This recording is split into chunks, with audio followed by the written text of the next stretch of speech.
Okay, we'll go ahead and get started.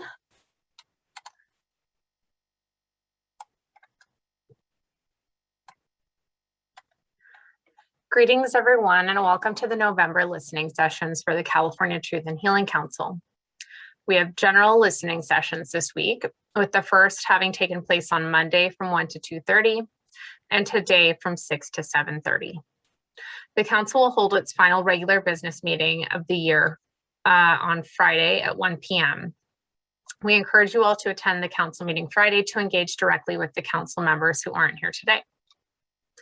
My name is Christina Snyder, and I'm a member of the Dry Creek Rancheria Band of Pomo Indians and the Tribal Advisor for Governor Gavin Newsom.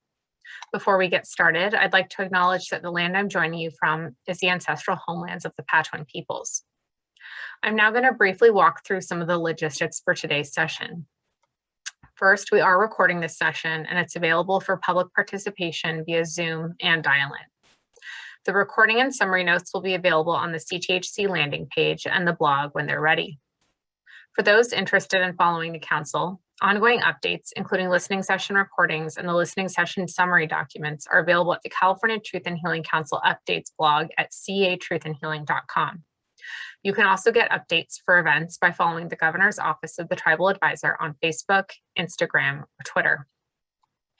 Additional details, including meeting dates, agendas, background information, and other materials are available at tribalaffairs.ca.gov/CTHC. If you have not already done so, we'd appreciate if you could update your name to let us know who you are. And as we get into the discussion portion of today's session, we'd appreciate if those that are comfortable could go on camera. We're going to start with brief introductions of those of you who have joined us and would like to introduce yourselves. And then, as always, we'll dive into a quick overview to get everyone up to speed on recent updates. And then we'll go into the listening and discussion portion of today's convening. If you'd like to speak at any point, you can raise your hand and I'll call on you. And you can also just unmute your line as it makes sense. You can also put any comments you have in the chat or also introduce yourself in the chat if you're more comfortable doing so. If you have dialed in, you should be able to raise your hand by pressing *9. And if you dialed in, you have been muted on entry and you can unmute your line by pressing *6. You can also email written comments to info@catruthandhealing.com at your convenience. Now, before we begin, I'd like to remind participants that all of our council members, council staff, and many of you are members of the victim population in need of collective healing. So I ask that you engage with the council, our office, and each other with respect and with your whole heart and a healing mindset. Many of us doing this work are navigating systems that were not built for us to make change that was never contemplated. And this in itself takes an enormous amount of patience and emotional integrity. And we're all doing our best to make strides in these spaces. So thank you again for joining us. And now feel free to introduce yourselves to the group. And actually, I'm going to start with the council members who are present, and then we'll go to staff. So if Councilmember Harper, since you're on camera, if you'd like to introduce yourself. Yes, Open Mikantosh. Hello, greetings everyone. My name is Joan Harper. I'm a council member representative of the Northern Region and a member of the Federated Indians of Great Rancheria. Thank you all for joining us. Thank you, Council Member. I see we have Council Member Sisk and Council Member Bajorquez, if either of you would like to introduce yourself to the group, but no pressure. And Councilmember Bajorquez is actually pulling double duty and wrapping up a meeting right now. So. Got it. Okay. Then it seems like we're good to move on. So if anyone else would like to introduce themselves to the group, please feel free to do so at this time. We'll give it a couple minutes. And I'll ask actually Loretta if you'd like to introduce yourself to the group first. Sure. My name is Loretta Miranda, and hopefully I don't have pasta in my teeth. I just got done making pasta really quickly. I am Chief Deputy Tribal Advisor and Special Counsel for the Governor's Office. I am Serrano Cupeño, a descendant of the Morongo Band of Mission Indians, and happy to have you here tonight. Great. And we also have Michael Park on from our office, who is taking detailed notes and is here if any of you would like to reach out to us directly and can help get on our calendar. So if you'd like to email if you'd like to direct message him, feel free to do so. Would anyone else like to introduce themselves to the group at this time? Good evening, everyone. My name is Mona Olivas Tucker. I'm tribal chair for Yaktichi Tichu Yaktalhini, Northern Chumash tribe of San Luis Obispo County and region. Thank you. Welcome, and we're happy to have you here. Would anyone else like to introduce themselves to the group at this time?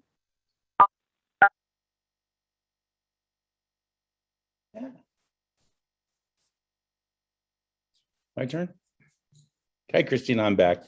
I'm Robert Levi. I'm a tribal member from the Torres Martinez Desert Kuya Indians, and I'm the person whose dog is barking right now. But anyway, but I'm also trying to fill in the council on the educational agenda, which I was at on Monday, and the Riverside School Board listening in and commenting on the incident that the John W. North High School teacher had done with her math lesson. So, and then I can fill in anything else that has to do with education as we move along. So, but time I come back, and it's great to have had dinner with Christina again. So thank you guys. Welcome back. And we have an update area for education, or if you want to jump in, if you get tired and want to leave and you just want to give us an update at some point, just let us know and we'd be happy to hear it. And unfortunately for all of you, I very quickly ate some ramen. So we're not eating together right now because I already ate. Okay. If anyone else would like to introduce themselves to the group at this time, you can feel free to do so.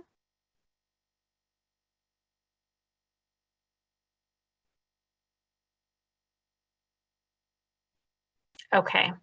And if you would like to introduce yourselves in chat, feel free to do so as well. So I'm going to go ahead and share some. Oh, hello. Ayukui, Nekno Leo. I'm from the Yurok tribe. I'm also the part of the Karuk tribe, and from Tonaut. I'm from Arizona, and I'm a Yurok tribal member, and I'm a dad. And I'm here to listen to figure out what you guys have going on. I'm also work for the Humboldt State University as the Native American recruiter, and I'm just here to listen and provide any support that I can for the community here on the call. That's great. Thank you so much for joining and welcome. Would anyone else like to introduce themselves to the group at this time? And also, if anyone has any top line items they'd like to say at the top, you can feel free to do so. We'll also have a moment to listen to anything that folks came prepared to say today. So there will be plenty of opportunities for the public to engage. I'm going to go ahead and share my screen unless other folks would like to introduce themselves. And again, if you dialed in, it's *6 to unmute. Okay. Just give me a moment to open up my PD or my PowerPoint.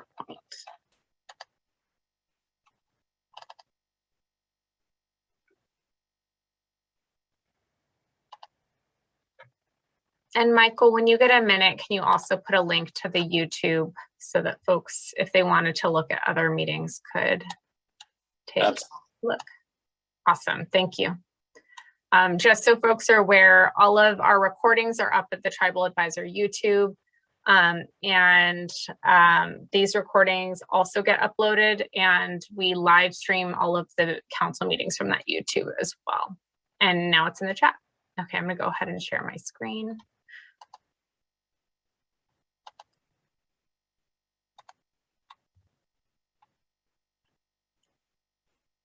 Okay.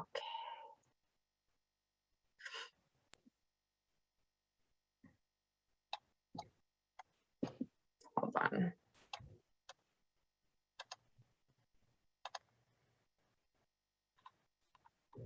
You're good. Good. Okay. So we are in November 2021. The council had its first meeting in December of 2020. And so we're moving right along and doing the best that we can, given that we're in some pretty severe COVID constraints. So a lot of what the council has been doing over the past year has been laying the groundwork for the bigger work, which is both the collecting narratives, research, and all sorts of materials from the California Native community in order to reshape the narrative around what happened at the origins of the state of California. We've also been working on what's needed for bigger optics on this and bigger presence within the state. And we've also been working on building out emotional supports for when this starts getting moving a bit faster. So, and again, I forgot to do this in our Monday meeting, but these photos are from California Indian country, and the photo credit goes to Loretta. So we're very happy to have them. So before we get started, we're going to go over some of the meeting principles that the council adopted. And the council adopted these principles because the work that everyone is going to be engaging in is going to be bringing up certain feelings, certain emotions, certain reactions. And we want to make sure that we are not creating an environment where folks feel like they can't say what they need to say, but also where folks feel like they're entering into a space where they're not, feeling safe or respected. And so we just want to lay out some ground rules before every time this council convenes. So in order to create a space where participants feel welcomed, respected, and able to speak comfortably, we will uphold the following principles in all convenings of the council. We ask that all participants, which includes council members, authorized representatives, staff, moderators, and the public, work towards sharing in their stewardship. If you're a participant in a convening with the council, we ask that you engage in the work of the council and with each other in an open and respectful way. Engage in behaviors that will make others feel welcome. Take care of your emotional, mental, spiritual, and physical well-being, and seek support as you need it. What is respectful engagement? In this context, the council is talking about affirming the person, but critiquing the ideas. There are going to be a lot of instances where there may be differences of opinion, or there may be differences of ideas about what facts should be utilized, or differences of viewpoints and experiences. And so in this space, we'd like to emphasize that the ideas are the things that need to be examined, not the character of the person, not the identity of the person, and not anything that's core to the character or the identity of those people. Provide feedback constructively and with the intent for mutual growth and healing. Welcome feedback and challenges to your opinions. Avoid contributing to assumptions or generalizations about tribes, tribal communities, or other groups. Do not ask individuals to speak for their perceived group. Speak only for yourself. Offer participants the benefit of the doubt.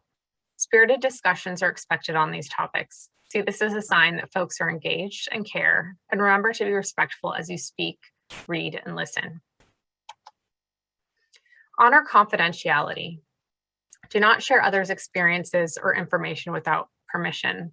And this is going to be particularly important when we get into the talking and healing circles of this work, where people may open up about things that they've never opened up about before, may open up to vulnerabilities that they haven't trusted anyone with in the past. And we want to make sure that people can trust this process and can trust the people who are engaging in it. And so we ask that folks do not share other people's stories, do not share other people's pain, do not share other people's trauma, unless those people have expressly given their consent. Assume that you have relative privileges and both explicit and implicit biases. Know that others may or may not have had similar opportunities, experiences, and background as you. Recognize that their contributions are equally valuable. For those from dominant identity groups, refrain from contributions that prioritize dominant experiences over those who have been marginalized. Welcoming behavior. Make behavioral adjustments for virtual communication. If you wouldn't say something to someone's face, refrain from saying it virtually by voice or text. Know that use of strong language, capital letters, and exclamation marks can be easily misinterpreted online as unwelcome yelling or aggressive behavior. And remember that tone does not carry via text. People might not realize that you're joking or being sarcastic. Leave space for others to engage and express comments and ideas if you have spoken recently by letting people finish their thoughts before adding new ones.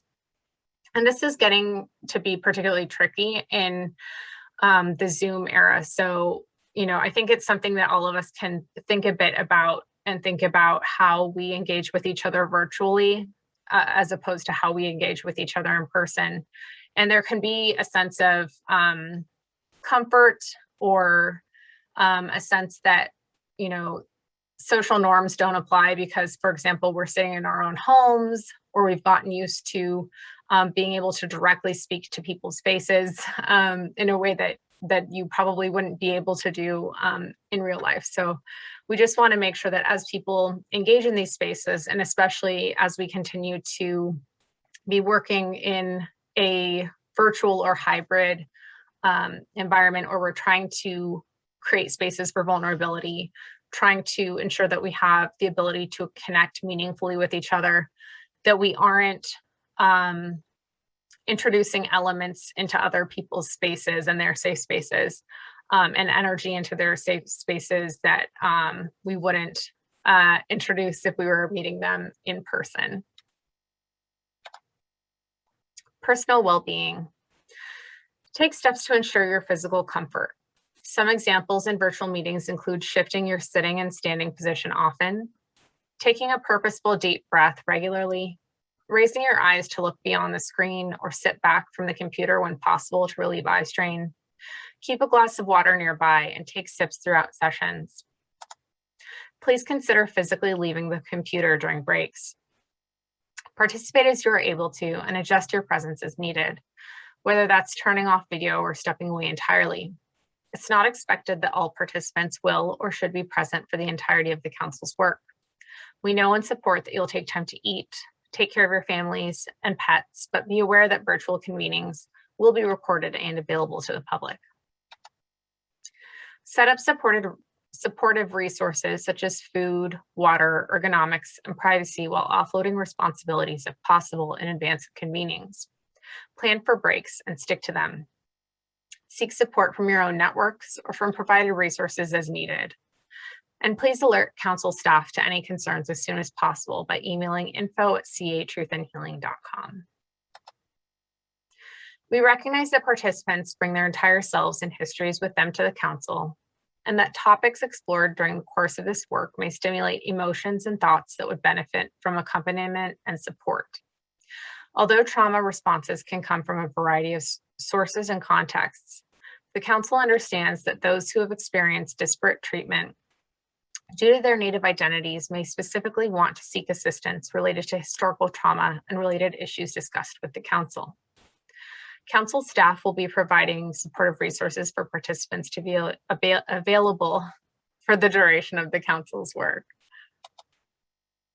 Okay, so I'm going to pause for a second, and if anyone has any questions or thoughts at this time, feel free to jump in.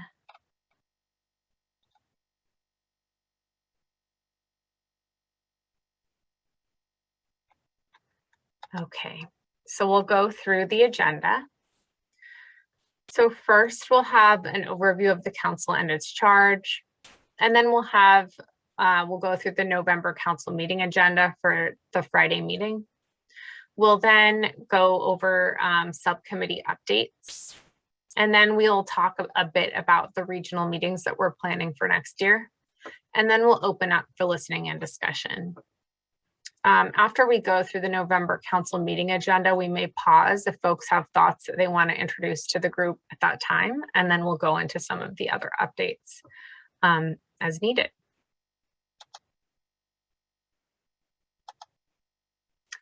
So what is the California Truth and Healing Council? The California Truth and Healing Council is a council made up of representatives from California Native American tribes charged with bearing witness to, recording, examining existing documentation of, and receiving California Native American narratives to clarify the historical relationship between the state and California Native Americans in the spirit of truth and healing. So what the council as made up now does is it will receive testimonial, record testimonial, examine existing documentation of, and really be more of a receiver of that information rather than, dictating what information or what the narrative should be, because the council itself is limited by virtue of the fact that all of them are individuals who have different backgrounds and different stories. And every single California Native American person brings a different story, a different perspective, and a different experience to this work. And all of that is equally valuable, and we want to make sure that that is being captured appropriately. And the point is to clarify the historical relationship between the state and California Native Americans, and really to shift that narrative from the viewpoint of the state and from the Americans and the militia, and shift it to the California Native American experience.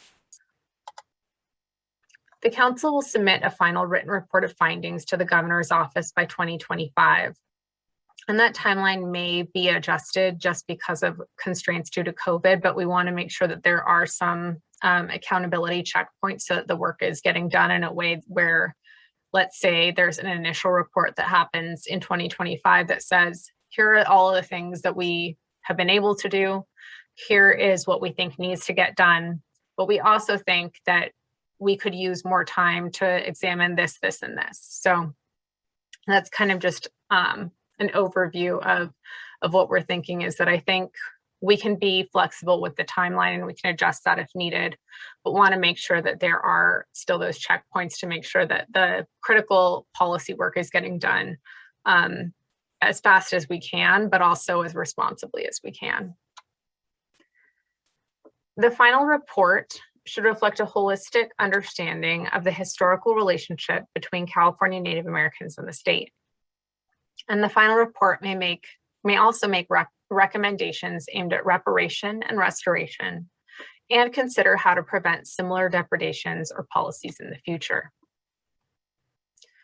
And really what this means is we're thinking about it in terms of the Canadian Truth and Reconciliation process has calls to action, and it's basically a report of all of the things that can be done that the Canadian government could do, and in this case it would be the state government or the state and the federal government in tandem, or citizens of California. All of the things that should be done in order to work toward healing some of this awfulness that happened at the beginning of the state, and that Native people continue to carry with them. The council is organized under a charter and is made up of voting members and non-voting members. There are currently 12 voting members from each of the 4 regions, with 1 seat for a non-federally recognized designee in each region. But members are by no means meant to be representative. They have been selected because they are from different locations, have a diversity of viewpoints, but are not meant to speak for those regions. Each region also has an alternate voting member to ensure quorum for action. And the council welcomes and encourages all available methods for public participation. Participants are encouraged to attend and observe all meetings of the council with the exception of any closed session proceedings, submit written statements to the council, make oral statements and testimony to the council, participate in interactive dialogues, panel discussions, and informal meetings, organize and host affiliate events on issues relevant to the work of the council, and join the work of the subcommittees. If you are a California Native American tribe, we're seeking to begin initial consultation meetings. And if you're ready to meet, you can email us at info.tribalaffairs@gov.ca.gov. We're flexible about the method and mode of meetings, though right now, because of COVID, we are mostly trending on virtual unless we can ensure that there are adequate measures in place so that neither of us are putting each other at risk. And the meetings will be recorded and transcribed. And that is the meetings where we actually come and, ask the tribe what it would like to submit to be a part of this record. These initial meetings are really more scoping meetings about what the tribe might need to engage fully. So if a tribe does not have, for example, all of its resources in one place and it could use assistance with that, we can put that through our philanthropic partnership to potentially be able to fund via a grant or otherwise. And really what we're trying to figure out is what do people and what do tribes need to be able to engage fully in this work. And so that's what these scoping meetings are. And some of them may be, a tribe isn't quite sure what it has, and so it needs assistance with that. Or it may be that a tribe has a whole bunch of stuff that it wants to submit, but it needs assistance, and we're going to need to understand what all of that is so that we can make sure that we're prepared to digitize or do what we need to do in order to incorporate all of that into the record meaningfully. So really in all of this, tribes can share as much or as little as they're comfortable with, given that this is a joint state tribal initiative. We want to make sure that we're not overstepping as the state and that tribes are sharing only what they feel comfortable with, understanding that we're trying to shift a collective record here and make sure that we're all incorporating the tribal viewpoint meaningfully and as the tribe wants it to be incorporated rather than engaging in more extractive practices. Outside of tribal consultation, the council and the tribal advisor's office are available to meet with Native American individuals, organizations, and groups at their request. And again, right now that's pretty much solely virtually, but we are available to meet as folks want to. So the council is currently meeting on a monthly basis. And again, that's virtually until further guidance is issued from the state for the remainder of 2021 or until the council decides otherwise to set up the foundations for the council's work. So the last meeting of the year is going to be on Friday, and the council is going to take a bit of a break in December while we continue to get some of the foundational work done and get some contracts into place, but we'll still be doing subcommittee meetings and we'll still be doing these listening sessions so that we're continuing the work of collecting that feedback. We're continuing the work of the consultation, but are still, in the process of putting together some of the foundational documents and contracts that we need to get done so that we can kick off in a bigger way next year. And Loretta, am I missing anything at this point? No, you're good. Okay. I have a bit of food coma brain, so if I'm sounding a bit strange, I apologize, everyone. Okay. So the agenda for Friday is posted here.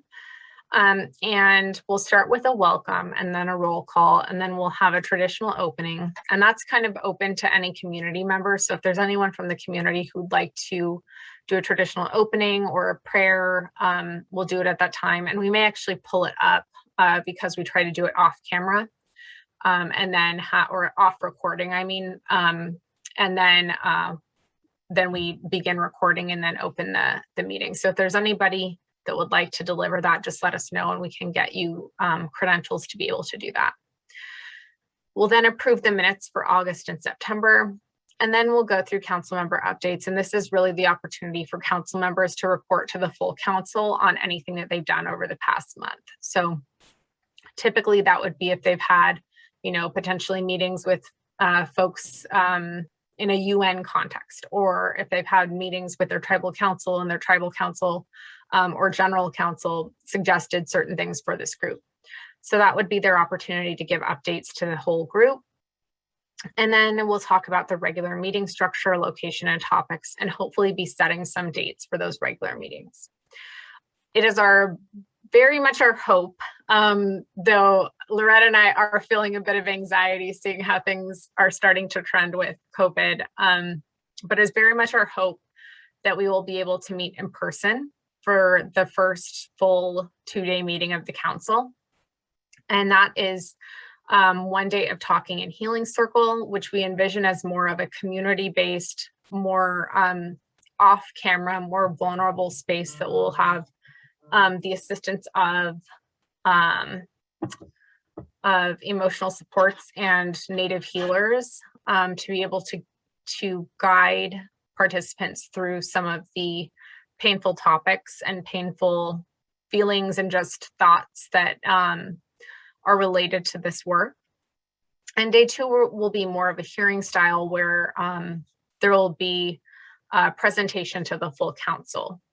And that can either be regional. So for example, each of the regular meetings or quarterly meetings are in different locations throughout the state. So we'll be starting with Eastern region and we'll start in Sacramento.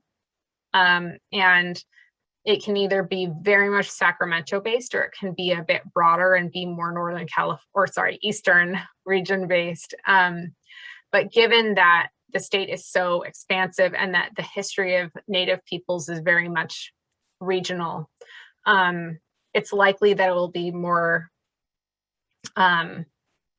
Sacramento-ish area based in terms of what those the substance of the hearings will be.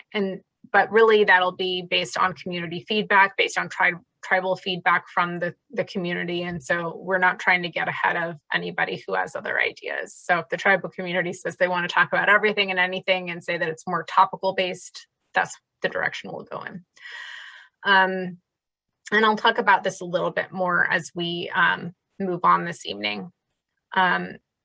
But then the council will then go through subcommittee updates and community input. And this will be really also where we would like the community to give a substantial portion of the public comment and speak directly to the council. So if folks have thoughts on education or the subcommittees or who should be in those subcommittees or what those subcommittees should do, we encourage you to come and speak during the council meeting. And I anticipate that'll be pretty early on in the meeting, given that the other topics are a bit shorter. So for those of you who came to speak on that in the last meeting, we've bumped it up to the top and bumped up a couple other things that we didn't get to last meeting. So education will then go through the deliverables subcommittee. We'll then go through the elders subcommittee updates, and then the funding partnerships, academic partnerships, youth council, and status and identity. We'll then have a conversation about public statements on current issues and whether the council will be thinking about doing that or whether that's something that is outside the scope of the council. And then we'll talk about the consultation request and timeline for responses. We'll then have the next meeting date set, and then we'll open up for public comment. The next meeting date for the regular business meetings will likely be in January after the holidays. And that will be to continue any sort of business that needs to get done, get updates on the subcommittees, and kind of do this kind of structure outside of the regular meeting structure.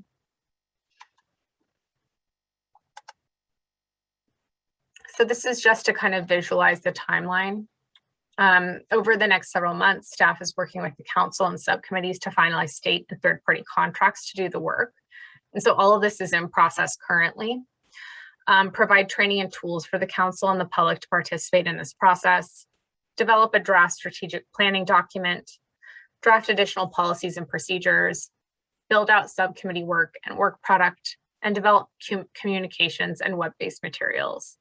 In 2022, subject to COVID-19 constraints, the council will begin its regular quarterly meetings. Okay, I'm going to pause my share and see if there's anything that anyone from the community wants to chat about before we get into the different subcommittee updates. Actually, I'll stop my share. Okay.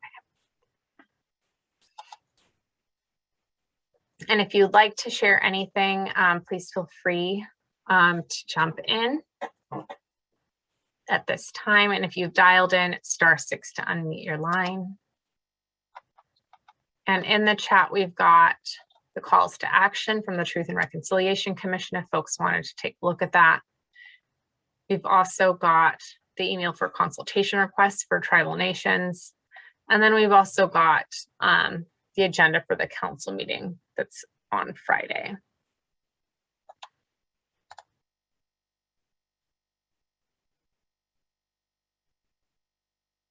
Okay. And Loretta, as always, is there anything that I missed in my updates that I should let people know about? Looks like you may have stepped away, so I will keep going. Okay.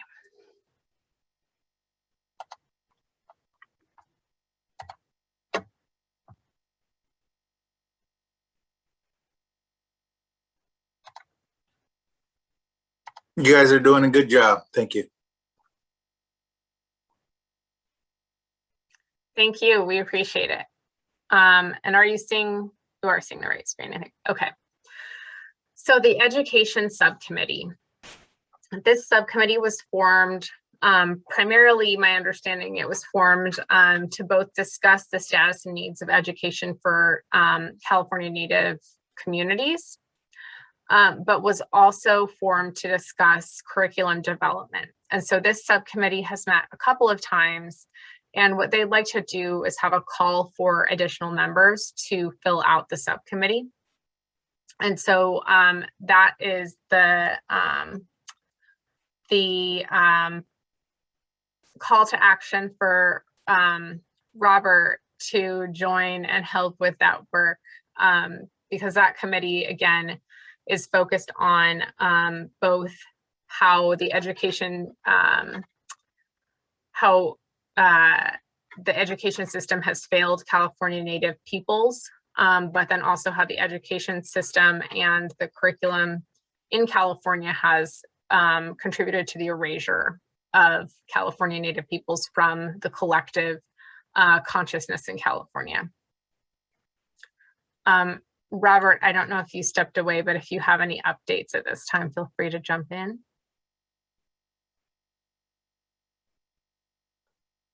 If Robert's not there, I'd like to mention a couple things here on behalf of Humboldt. What's that? Yes, please. So Humboldt State University was the first institution that had a Native American Studies major, and it was 25 years ago. And we have Council of American Indian faculty and staff at our institution that's made up of 40 people. So there's 40 Native American people who work at this institution. But at the same time, you guys, I'm not sure if you guys are aware or not, but there's a Council of American Indian Recruiters. It's ICRA, American Indian Recruiters and Counselors Association, that's associated with all the UCs and all of the California State Universities and all of the community colleges. And it's called ICRA. And ICRA is if you connect with Ricardo Torres out of Sacramento State, or UC Riverside is the main hub of this group, but they're working with all the high school kids, and they're working with all the community college and all the UCs and all the California State University system. And they should be part of the conversation, or at least somebody from one of those members should be part of this conversation. And I'm one of the members, but it might be good to have them do a presentation or connect with everyone on this call, because we span the entire state of California. So that might be something. American Indian Counselors and Recruiters Association. And I can give you guys the links, and I can give you guys the contacts for those people. But that might be something for this subcommittee. It might be like a core of the subcommittee to provide you guys with the access that you guys need. That's great. Thank you so much. And we will be sure to connect with them as well. And then we know too, or we've heard in a couple of the listening sessions, that Humboldt State at one point had a teacher recruiter and credentialing program for American Indian students, but that went away. And is that something that you've all chatted about up there as well? Yeah, we had in 1969 is when it was called the ITEP program back in the day. 1969, through the civil rights era, we had the ITEP program, which was the Indian Teacher Educational Personnel Program, but it transitioned to the Indian Tribal Educational Personnel Program. So it's not just teachers, because back in Humboldt State University originally started in 1913 as a teachers college, but in 1969 it was like we need a lot of more Native American teachers in the community. And then about 5 years ago we said, well, it's not just teachers, because we need social workers. We need people who are going to be in the communities and outside the realm of teaching.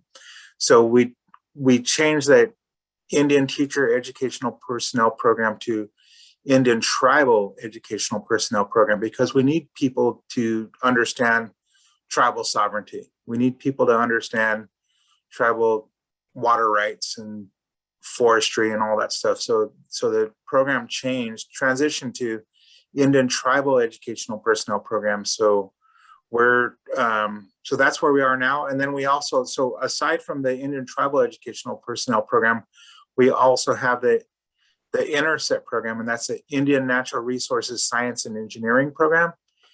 And that program is also that. So the ITEP program has been around for 56 years, and the Intercept Program has been around for 43 years.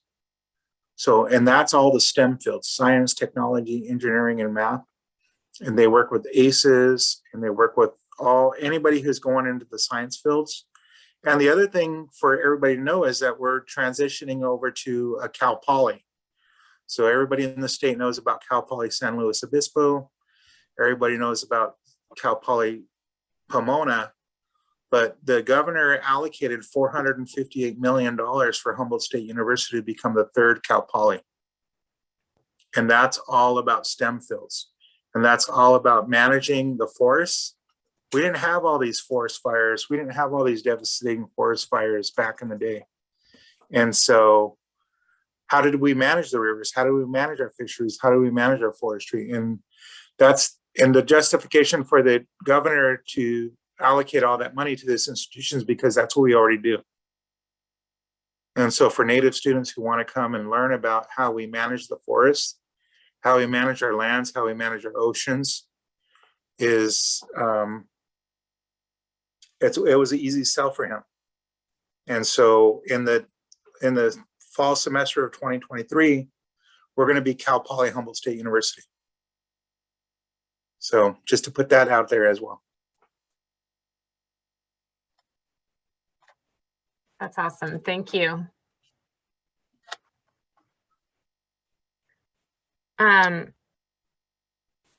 Did we lose Robert?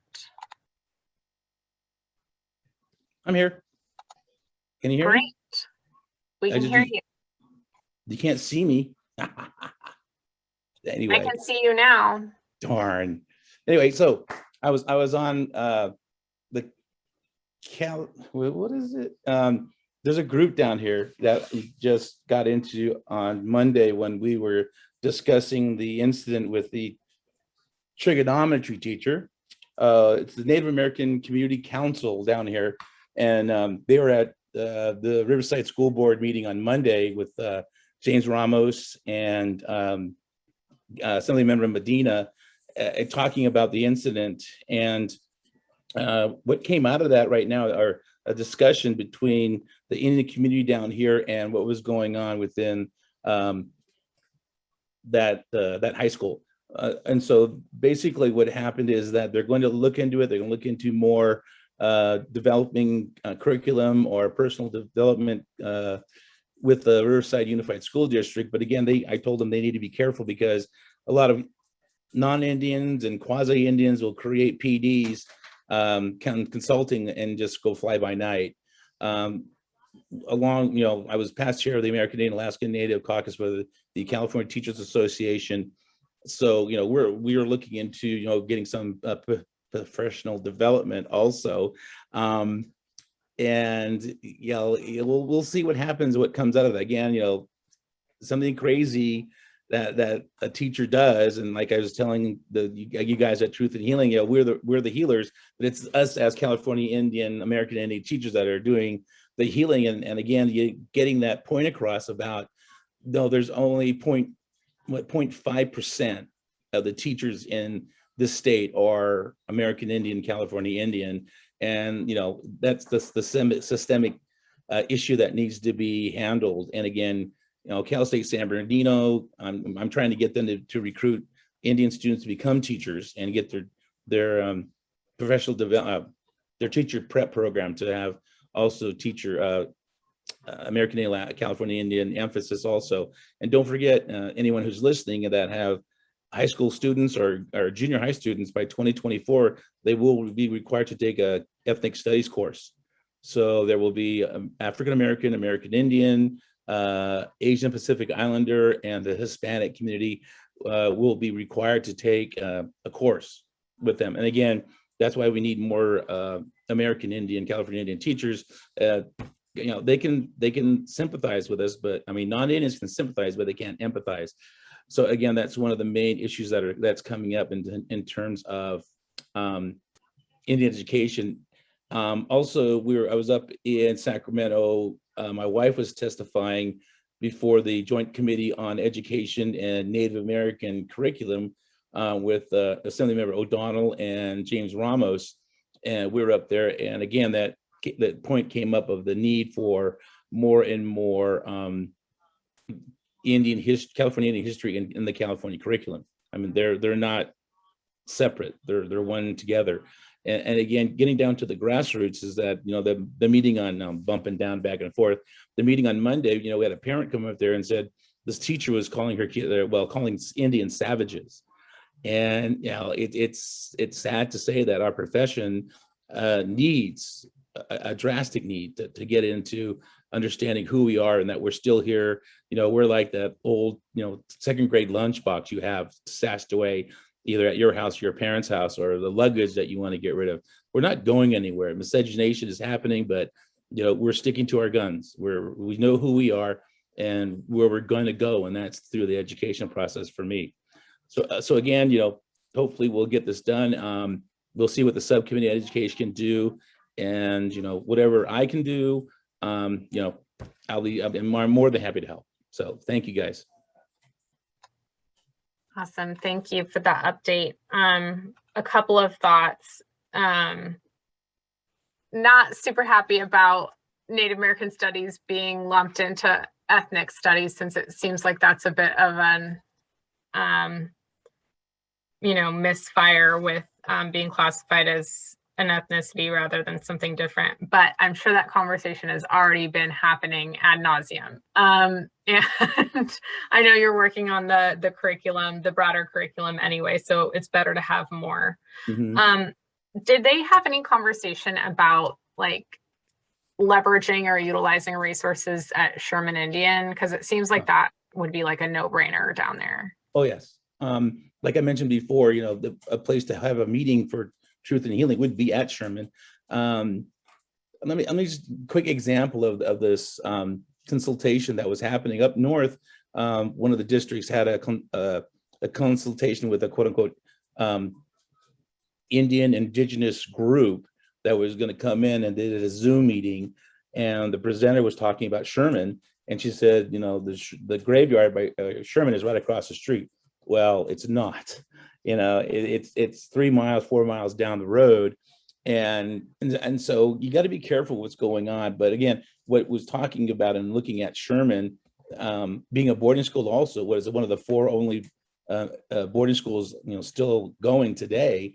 That would be a great place to handle. And again, UCR is tied into Sherman. I believe Cal State San Marcos is tied into Sherman, Cal State San Bernardino is tied into Sherman. But they've been tied into Sherman for quite a while. And when I was teaching there long time ago, we had that connection with UCR, but nothing really came of it. And I'm, wondering, it's been there since, okay, I'll date myself. It's been there since 1980, this communication between UCR and Sherman. But again, not that I don't think there's any students that are at UCR are from Sherman. I know one of my students at Upland High School got into UCR because they have an American Indian Studies department. But I've got to ask her I don't think anybody is there from Sherman. So there's some kind of disconnect that's happening that we need to fix, because no one else is going to fix it. So Robert, one of the, oh, sorry. No problem. One of the issues with Sherman is that they're a federal school, just like Chemawa, that they don't have the CEEB code, and they don't have the A through G requirements as part of their curriculum. And so for me as a recruiter for Humboldt State University, I work with all the community colleges and high schools. And at Sherman, that they do have an AVID program, but only those students who are in the AVID program are given the information that they need in order to be eligible for a California State University or a California State a CSU or a UC. Everybody else, it's just high school graduation requirements. And I think that we need to work with Sherman and Chemawa up in Oregon to make sure that these federal schools provide the students with the understanding that they know that they're able to earn the credits, the A through G requirements in order to get into a UC or a CSU. But right now it's not part of the curriculum. Oh, and so maybe we need to work together with them to make sure that they, and the other thing, I talk with teachers in Riverside, they say, well, we don't want to work, we're Native people, and we don't want to work with Sherman because they don't pay enough, and they don't provide the students with the opportunities that they need in order to get into a UC or a CSU. And so that's one of the issues that maybe this subcommittee can work with Sherman and Chemawa and some of these federal schools, because we're providing them the opportunity to get an education, but we're not providing them with the opportunity to get a higher education. Oh, okay. I didn't know that. When I was teaching there was a connection, but that was back in 1980. Plus another thing, they have a turnover in principals. I mean, they go through principals like, we go through eating dinner or breakfast or whatever. Their turnover is atrocious. But I'll look into that and see what they have to say about that, because again, I taught there. My parents worked there, both of them. My wife's parents both worked there. So we have a distinctive tie-in to Sherman. So that was something that we definitely look into. Yeah, and part of this subcommittee, we can work on that. And I'm down to work with you and anybody else who wants to try to make sure that all the students. It would be really cool if we can get every single student who graduate from Sherman Institute are eligible for the UC or the CSU. That would be great. We're not just sending them to the community college, but we want them to be top of the line. Once they graduate, they're eligible for whatever college they want to go to. Yeah, that sounds a perfectly good idea. I'll talk to my little buddies over at Cal State San Bernardino and the UCs in the Cal State. It's mostly San Marcos, because San Marcos is one of the premier Indian education universities in the state of California in terms of data collection. I think Humboldt or Chico used to have a teacher credentialing program for Indian students to go there, but I just heard that they canceled that like 5 or 10 years ago. No, Humboldt State University, we'll have to have a conversation, and we will have a conversation with this subcommittee, but Humboldt State University is the #1 serving institution for the Native American students in the state of California. We have 40 Native people who work for our institution. We have 19 of them who are professors. 5 of the professors are PhDs under the age of 40 years old, and 3 of them are department chairs. And we have people in housing, we have people in university police, we have me, I'm the recruiter for the university, and we have 158 students who actually attend Humboldt State University. 3 years ago, we graduated our largest class with 58 Native American students with their bachelor's degree or their master's degree. In that one class 3 years ago, 58 Native American students graduated from our institution. So this is something that we can have a conversation with on this subcommittee. And San Marcos is cool, Chico's cool. We have a lot of schools that support Native students, but yeah, we need to make sure that we are supporting all of our BIA schools so that our students all our Native American students across the nation can graduate with their bachelor's degrees and their master's degrees and their PhDs. Yeah, sounds good to me. I'm down for anything that we can do in terms of getting this younger generation into some kind of profession. But again, my bias is to become teachers because that's where it all starts. So anyway, we'll let everybody else talk. Other than that, I don't think I have anything else. Pechanga dropped their Mission Indian logo. I even think they dropped the Lisenio part of it too. Butch Murphy and RJ Manoa were there on Monday, and they specifically, I'm pretty sure, again, it was in the morning, that they also did. So it's a start. Like I was mentioning, 4 or 5 months ago, that to begin the healing, the tribes got to get rid of that Mission Indian logo and start over on their own. But that's my opinion.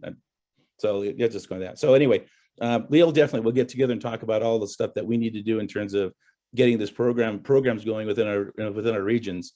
So thank you, Christina. I'll let everybody else. I'll let you get through this meeting so we can have more have dessert.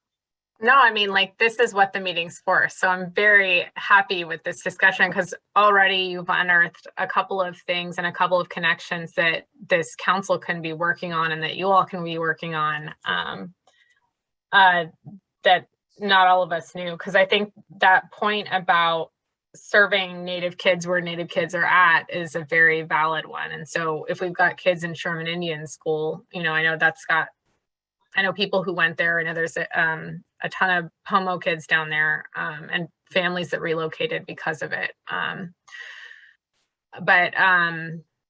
If we can create those connections to be better serving Native kids, then we should do it. And if it's, that we need to build up those schools in partnership with the feds and figure out what's going on there, and that's the way we do it, or if it's that we figure out how to get the UCs and the CSUs to accept different types of things rather than what they're looking for in places. I think all of the above are great to make sure that we're creating success for our youth. Loretta mentioned pipelines to JDs, and I don't know if I recommend that, but. We got enough of you guys. We need teachers. There aren't that many of us, but that was the only degree I didn't hear mentioned, but just making a plug for it. You might not be happy down the line, but it's, it's noble. I'm gonna have to look at the percentage of American Indian, California Indian attorneys in the state of California and see that is it larger than 0.5%? I got a funny feeling it is, but that's just me. But yeah, I mean, you're right, Christina and Loretta. This is the discussion that we need to have at the grassroots, and again, that's where our teachers are coming from in the elementary and junior high and high school. With my wife writing, she's written 3 curricula or 3 lesson plans already that are going to the ethnic studies board. And again, she and James Ramos are sitting on the curriculum where they okay the curriculum for the state of California. So I think there's 3 Indians on that now. One's from CTA, which is my wife, and then James Ramos is from the state assembly, and then there's another person, I can't remember his name or her name, from the states. Jim McQuillan. That might be it, yeah. So might be him. But yeah, there's 3 of them now on there. So again, that helps us emphasize that we can get that curriculum. But again, we need teachers that teach that curriculum. They can empathize, like I said, they can empathize, they can sympathize, but they can't empathize being non-Indians. But we'll see. Again, that legislation, that 1554 is coming up for more discussion in January, and hopefully they'll pass it in January. The state assembly will pass it. So there's stuff that's going on that I'm retired, but from teaching in the classroom, but I'm not retired from doing stuff for my people when I count my California Indians. So, and then you too, we're doing. I think you're all doing a great job. So again, I'll let you guys get going to the next subcommittee as we move along. Okay, thank you guys again. I'll put my email in the chat. So if anybody has any questions or needs any Any assistance, just let me know and I'll direct you to someone else. No, I'm kidding. I'll help you guys. Okay, thank you guys. You, Councilmember Harper, did you want to? Sure. Oh, okay, did you want to put up elders subcommittee? Give me just a moment. I just saw you were unmuted, so I wanted to make sure if you Oh, had. I'm sorry. I was, no. I do want to close out this piece because it looks like we've got 2 volunteers for the education subcommittee, and then we'll put out a call. And if you all have ideas about other people you want to pull in, I think that subcommittee is really interested in being kind of pulling in all of the brain trust to think about all of the different issues and then have those kind of conversations. Loretta, do you have anything else that came out of today's meeting that you might want to update the group on? So the education subcommittee is looking at having a specific listening session for sometime in the beginning of the new year.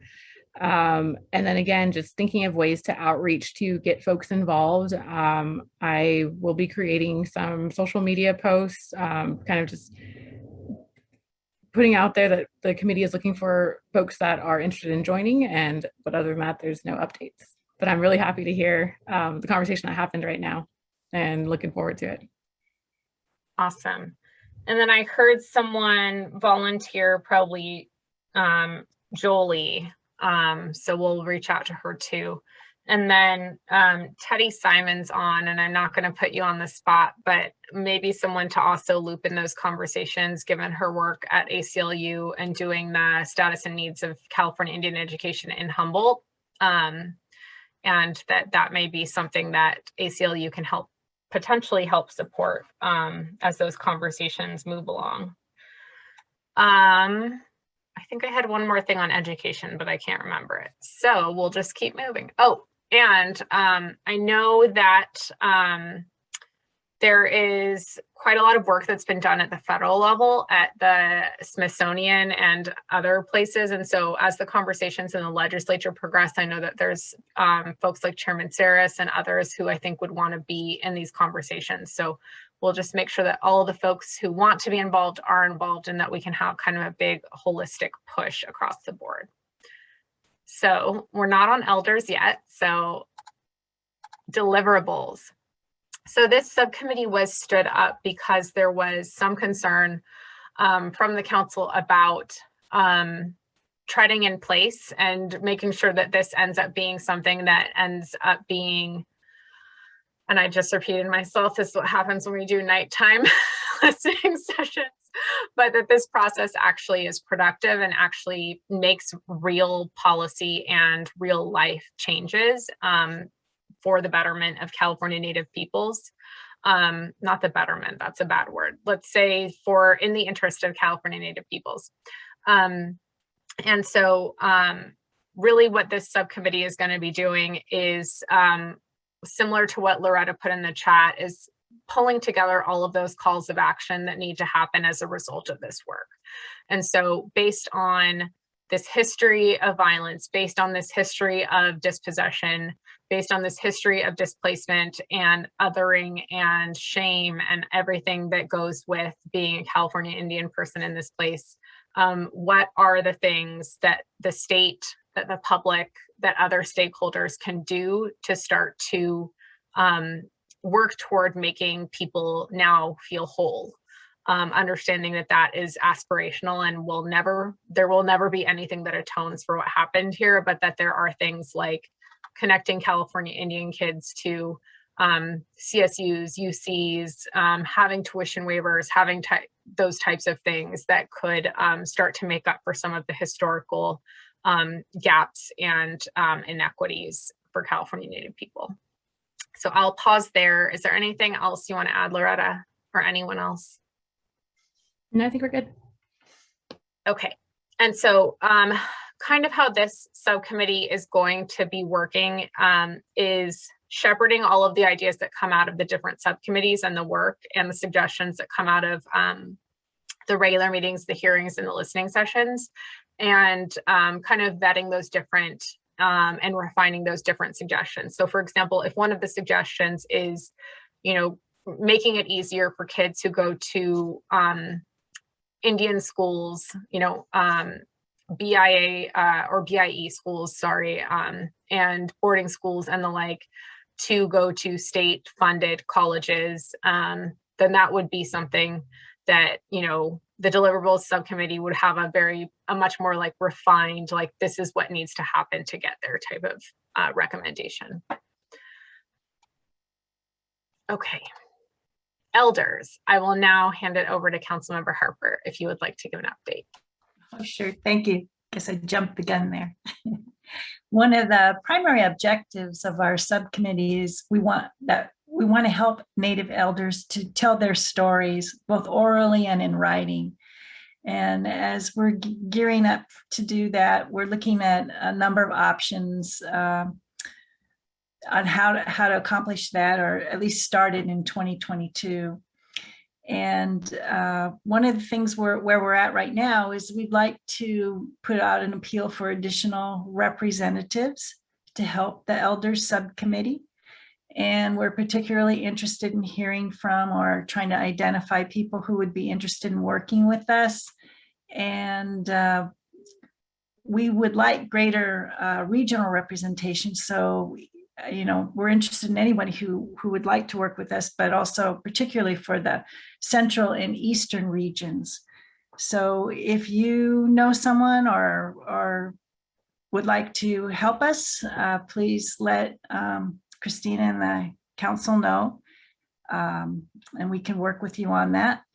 And then the second thing we'd like to do is to identify communities, tribes, organizations that have Native senior programs that we might be able to collaborate with in reaching out and obtaining the testimony and stories from Native elders. So if you have any ideas about programs that you know about or have heard about or participate in, we'd really be interested in collaborating. And that's all I have, Christina. I know you have more. Thank you, Councilmember. That was perfect. So the other thing that is an update from the last time we talked on Monday is that we chatted a bit with the state archives, and they've got an oral history project where they take under submission videos of different notable Californian people. And so we're going to talk to them again tomorrow about the possibility of cross-collaborating with this effort too, so that as we capture powerful and meaningful stories from California Native elders, particularly, but then, others throughout the community, that can also be showcased in that space as well. And Loretta, do you want to add anything? Nope. Think we covered it up. Okay. How are we doing on time? Oh, it's already 7:15. I've gotten through the food coma and now my brain's working again. So thank you all for bearing with it. Okay. Funding partnerships. So the funding partnerships, we announced on Indigenous Peoples Day that we've partnered with the Decolonizing Wealth Project that is headed by Edgar Villanueva to help provide supports and tools and resources to the work that the council wants to accomplish. So what that means in plain terms is that they're going to be helping us raise funding for the priorities that the council has identified. And how they're going to do that, they are, and I'm going to go through this in a bit more detail on Friday with some graphics and things, so it's easier to kind of like conceptualize, but they are going to be standing up a fund that will be run by an advisory council of California Native people. And so that advisory council can be the funding subcommittee only, or it can be the funding subcommittee plus other people who would like to be a part of that, understanding that too many people, too many cooks in the kitchen can sometimes make things a bit more challenging, but that we do need enough people so that when there are the inevitable conflicts, that people are able to step out when those decisions are made. So that is in process. They're in the process of seeking a project manager for that. And so that project manager will work closely with me and Loretta and the senior advisor on social innovation in the governor's office to make sure that our priorities are being addressed and that the needs of the council are being addressed as well. And we'll basically be facilitating that funding effort. What they will be doing is, in the near term, is assisting with standing up a community needs fund and a tribal needs fund. And that will be based on consultation that the funding subcommittee does and a rubric or a metric. How can I say this better? Based on parameters that the funding subcommittee puts in place. So say the funding subcommittee wants to prioritize tribes that have, you know, limited to no access to other sources of funding, or wants to prioritize tribes that have, you know, staff less than so-and-so, or tribes that want to get a researcher on board, or tribes that, or wants to prioritize actual engagement with the council. They'll do that based on consultation with the community. So if the community says, you know what, we don't want any of that. We actually want emotional health support tools so that our community members can engage in this work and not have it, you know, spill out into their lives and create more problems, and make sure that they're actually coming away from this stronger. Then that's what they'll do with the funding. So it'll be up to what the community asks for and able to, in order to engage in this work meaningfully.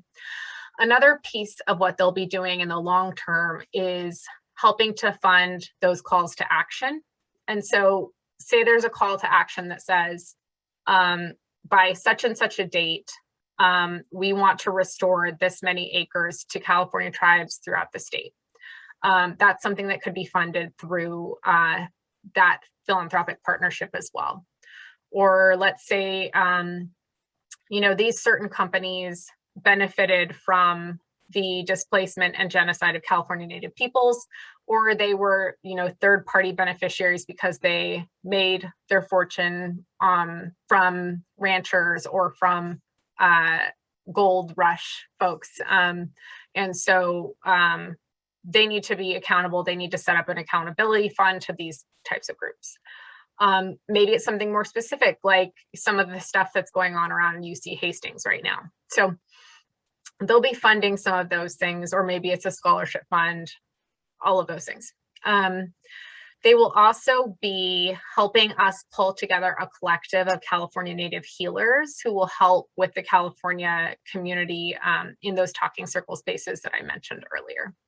So I will pause there if there are any questions. Otherwise, I'll move on.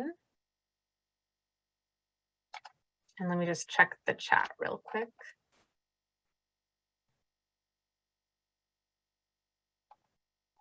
Okay, so lots of education stuff going on, which is very exciting. Okay, the Youth Council. The Youth Council is in the process, or the Youth Council Subcommittee is in the process of pulling together a virtual convening for the youth. And that'll be done in coordination with some of our other efforts at the state level. So we're looking at pulling in California Indian influencers and bringing in the youth and understanding what their needs and what their thoughts are on this process, whether there are things that they want to see come out of this that they aren't seeing yet, or just a different perspective on what this work should have as an outcome, or what this work should be doing for youth specifically. So that kickoff, I don't know if we have an update on that yet, Loretta, but we're working on, I think, early 2022 for that virtual kickoff. And then they'll be basically organizing themselves. So they could look like how the Elders Council looks like, or they could look how the council itself looks like, or they could organize themselves in a completely different way that we've never thought of. So we're waiting to see what they want from this and whether they want to have something that does look more like a 12-member body that's doing kind of parallel work, or whether they'd like to do something that looks a bit different, or whether they'd like to have, regional reps or something like that that would sit as non-voting members on the full council. So I think all the options are open. Loretta? Yeah, and just on the timing of that, as Christina mentioned earlier, we're going to take some time to really get some of that foundational stuff set up and contracts in place, which will be helpful in coordinating an event like this. And so to be determined on the date, but it'll happen soon. Great. And I did get a direct message, and I'm not going to put anybody on the spot, but I do want to share with the group that there was a message that said there's a hope that some funding or change around the intentional siting of tribes in and around hazardous waste and real action to clean and mitigate risks without waiting for a specific body count, thinking in the Lake County area. In a past life, I worked for one of those tribes. And so I'm very much aware of what we're talking about here, and that there's some real issues. And so that kind of recommendation is exactly what we'd like to be hearing. And if you could actually I'll save this for my records, but those are the kind of recommendations we want to see in the calls to action. Because those are the types of things that specifically should be addressed by the state and prioritized as well. And so even if it's not intentional siting, but intentional placement of waste too, like we've seen, over in Navajo, where radioactive waste is put in their mountains and in their sacred sites, things like that. I think we would like to hear that and what can be done. Would you like to speak more to it? It's just something that I see over and over again. And there never will be the data that shows that specific cancers or other health effects are caused by that hazardous waste site, even though we all know they are. And so the state and the responsible parties obfuscate, and the tribes are who suffer. And it is unconscionable that this continues to happen.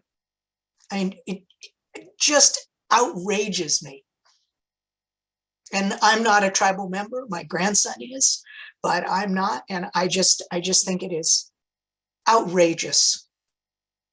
Sorry.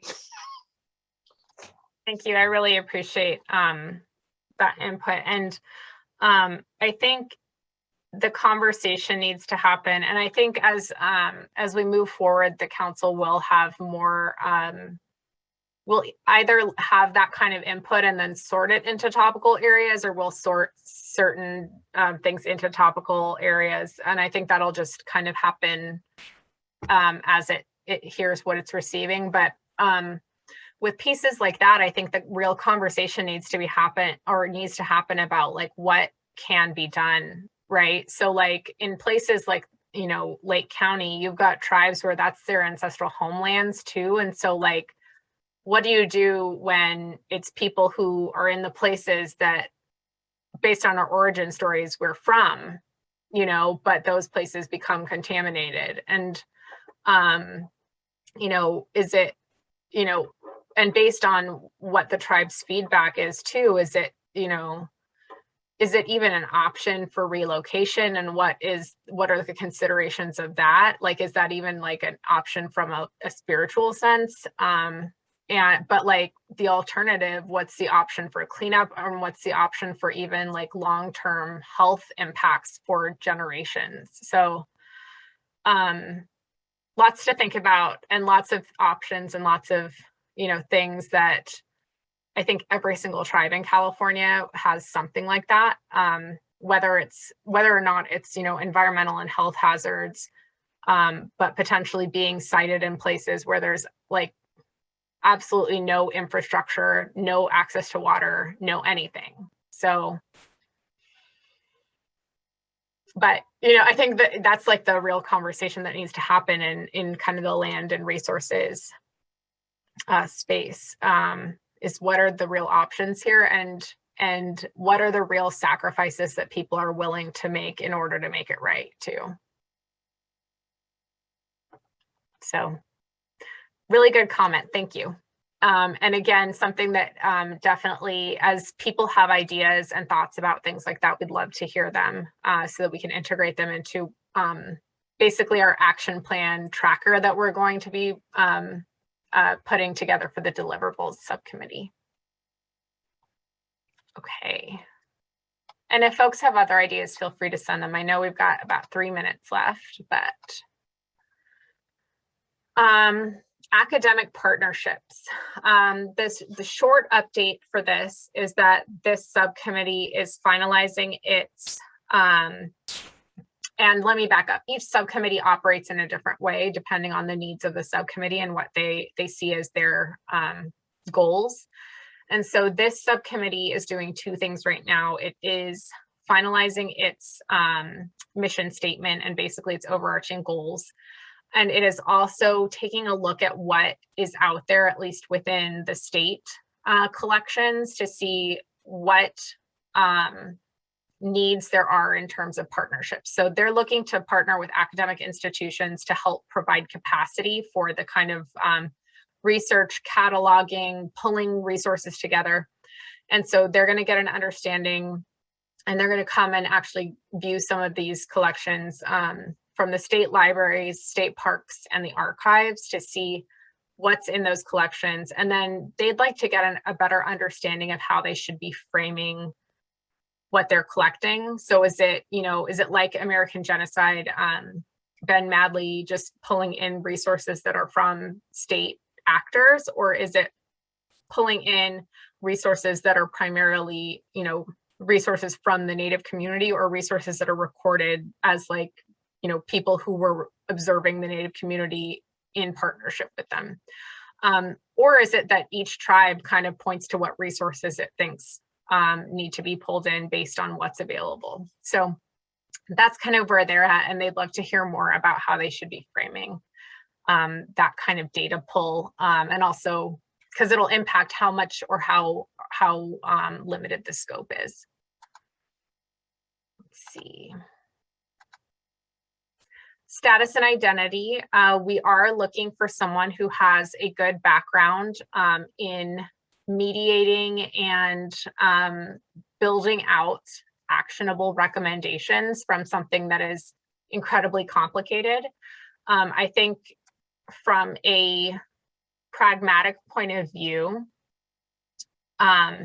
this is going to be a space where a lot of things are going to come up, and that is entirely anticipated, and we want to make sure people have the tools to navigate those issues. And we also want something real and actionable to come out of it. And so we are looking for recommendations for folks that maybe are a step removed from the California Indian community, just because there's going to be associations with whatever people bring to that space, but knowledgeable enough, comfortable enough, and culturally competent enough to be able to work within these spaces and communicate effectively what the real limitations are and what the real opportunities are. So we would love to hear folks' ideas about that. And then this is just, as I mentioned, in March, the council will hopefully shift to in-person quarterly meetings. And right now we're looking for folks to help with regional work groups to plan those meetings. So the first meeting is in the Eastern region in Sacramento. So if you know people who might be interested in helping build that out, what we're looking to do is help build out affiliate events, but also affiliate opportunities for people to go and see places like Sutter's Fort, go see collections from the state libraries, go see collections and listen to collections from the archives, and make sure that people are not just the Native community, but the public generally have the opportunity to basically do kind of a regional tour of the things that they should already be aware of, but are probably not. So if folks are interested in helping with that, please let us know. And then the meeting after that will likely be in the northern region, which is, it's we can show you a map at some point. We'll probably have to post that. But it's basically Northern California and then kind of part of the coast. So would be interested to hear about that too. I know we're a little bit over time, but I'll just very quickly wrap up.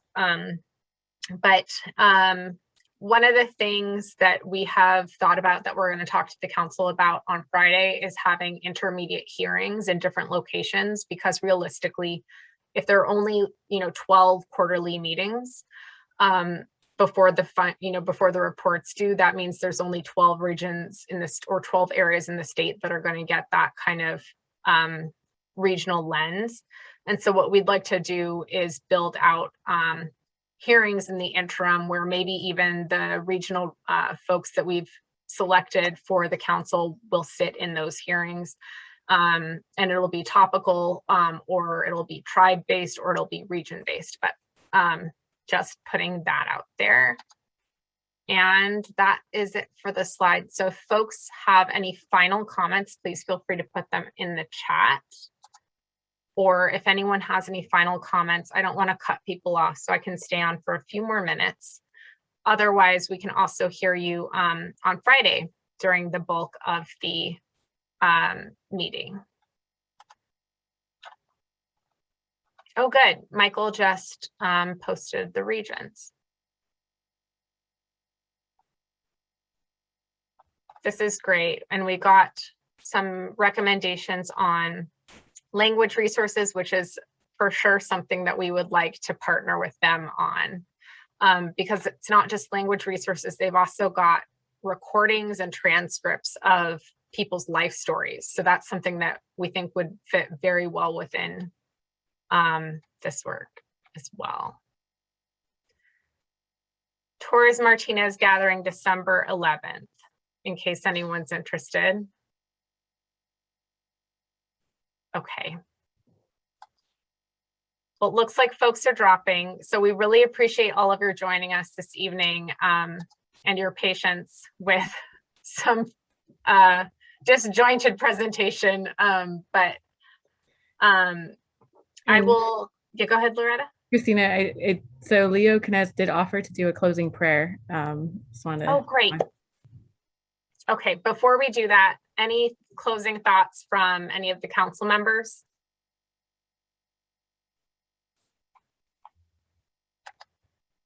And did we lose Leo though?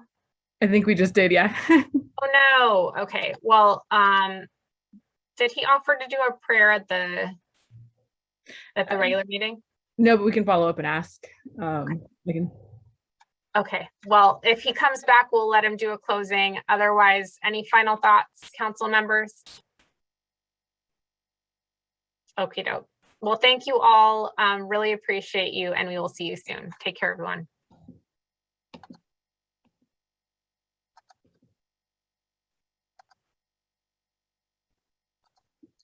Saving the chat. Now I'm going to have to cut this out of the recording. I know. Bye. Bye.